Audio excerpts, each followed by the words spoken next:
Hi everyone! In this video, we will express a perfect square trinomial in factored form. Factor 27f squared g plus 90f g squared plus 75g cubed. The first thing we want to check every time we factor is look for a greatest common factor in all of the terms, because then it'll give us smaller numbers that we have to work with. And in this case, I can see that all of these are divisible by 3. So let's go ahead and we'll factor a 3 out. And let's look at the variables. Not all of them have an f, but all of them do have a g. And so I can factor out a g as well. 27f squared g divided by 3g gives us 9. The g will cancel so that we still have the f squared. The next term divided by 3 leaves us with 30. And no f's are being factored out, but one of the g's is being factored out, so we're left with one of the g's since there were 2.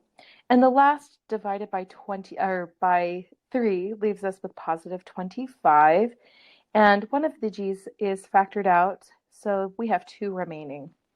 Now that we've factored out the greatest common factor, we can see that the first term is a perfect square and the last term is a perfect square. The first term, 9, is 3 times 3, and f squared is f times f. And 25 is 5 times 5, and g squared is g times g.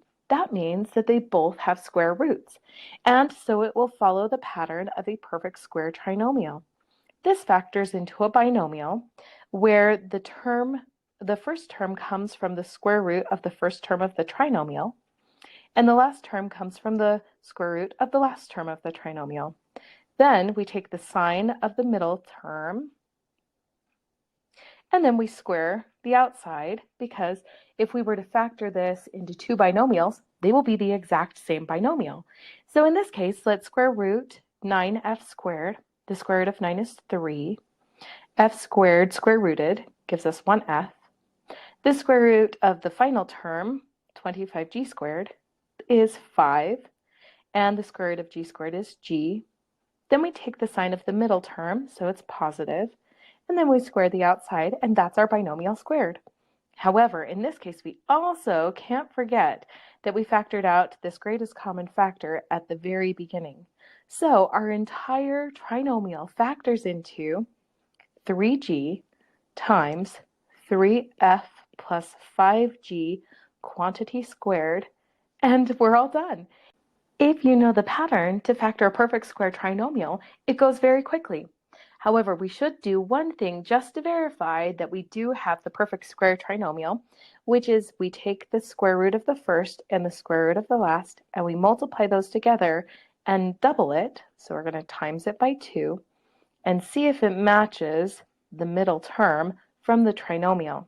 So we will multiply 3f times 5g. 3 times 5 is 15, and we have f and g. Then we double that, so we multiply it by 2. 15 times 2 is 30, and we still have the f and the g, which matches our middle term. So this is indeed a perfect square trinomial, and we factored it correctly right here, so we're all done.